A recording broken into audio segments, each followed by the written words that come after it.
The newest bunch of Dragon's Rising episodes were released a week ago. I analyzed them and now I'm going to present you my opinion.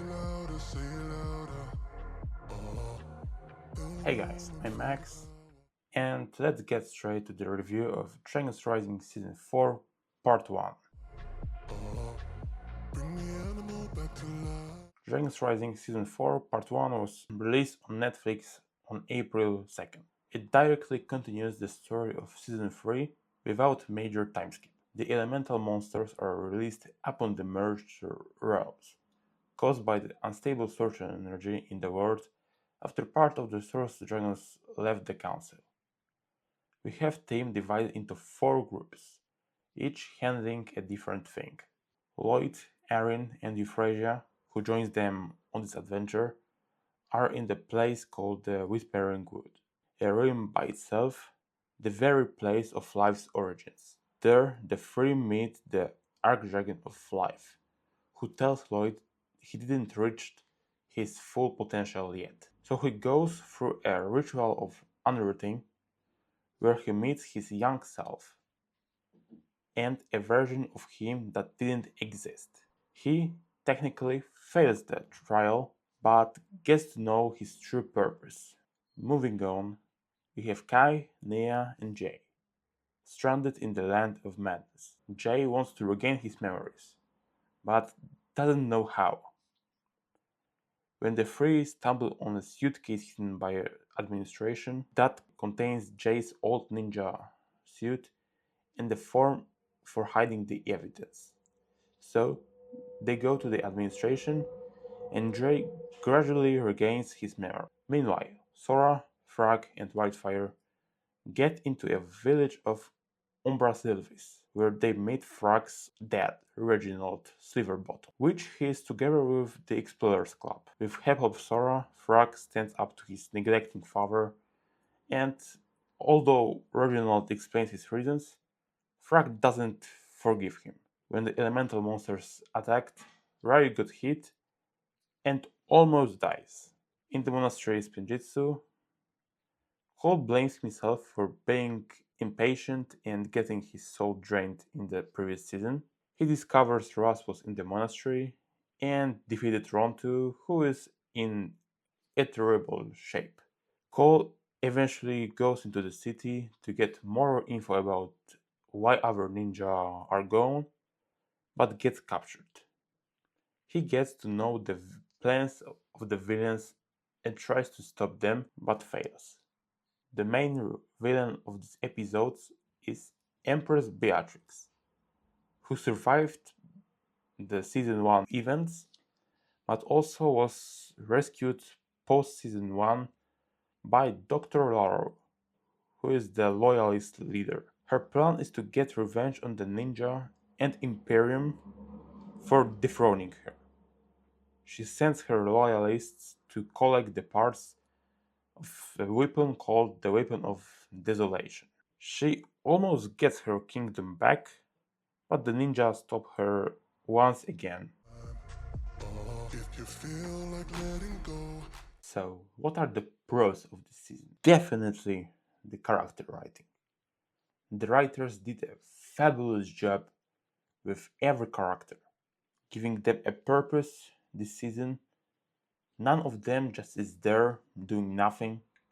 They try to resolve their own separate problems. Of course, Lloyd is the prime example with his development, but I would like to point out different ones. First, we get Zane, whose character was written the best in the very long time. He becomes more of an old Zane from the first seasons of the original show than just a walking Wikipedia. I'm thankful they finally did something positive with his character and can't wait to see how this story goes on. He became he became an artist and goes away from the logic stuff and just goes with art, like it is opposite of him, which Lloyd actually pointed out. Also, Jay and his quest for regaining his memories was so emotional. He wasn't forced to regain them, but he genuinely wanted this. Nia and Kai supported him all this way, also being the ones he chose to get his memories for. And this arc includes so many beautiful scenes. Jaya kissed and so emotionally, and in this scene I cried. I literally genuinely cried there. But let's move on with another character, which is Frak. And he was a very positive surprise to me because he didn't have a crush on Sora. Actually, it was kind of sidelined in this season, but his backstory was explained, and it was explained why he is like he is because of his dad, Reginald, that forced him to be perfect. It explains why his character in season 3 was always about boasting about his knowledge and all the stuff he thought he knew but actually didn't. And simply I loved Frak even more now. Another advantage of the season is the pacing itself. That just felt right. Combining so many plotlines is very challenging, but this season simply delivers it perfectly. The balance of screen time for everyone is kept here, with one smoothly transitioning to another. Also, how the plot progresses isn't too fast, but isn't too slow neither. And of course, we have animation, which is simply wonderful. Just look at it. The fighting scenes, the lights, the shadows, and everything, they are excellent. So juicy, so energetic. This is what I love in Dragon's Rising.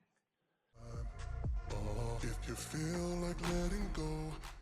Now let's move on to the cons. And truthfully, I don't really see many cons in this season. But I noticed people have some worries about the plot progression in part 2. Some say Jace regaining memories is too early. I can see that, but another thing I'm worried about is how his shattered soul will be played out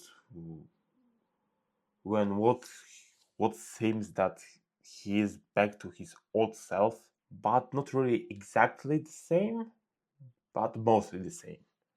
Like this silly guy we knew from the original Ninjago. But yeah, this is one. Another,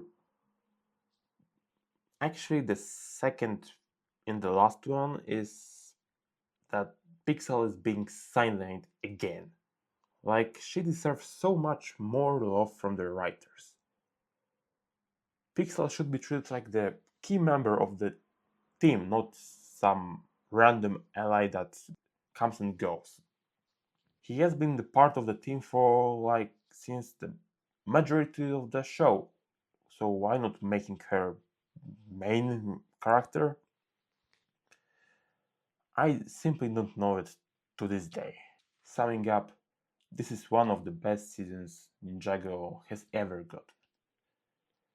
So far, it's hard to rank it, not knowing what the second part is about, but I think it will be in the top 5, maybe even top 3 seasons ever. And I think that's everything for today. This is what I think about Dragon's Rising Season 4 Part 1, and I'm excited to see the next part, probably summer, September or October. But don't forget to subscribe to the channel, it means a lot to me. And like this video. Let me know in the comments what do you think about this season. Thanks for watching. See you in the next one. Peace.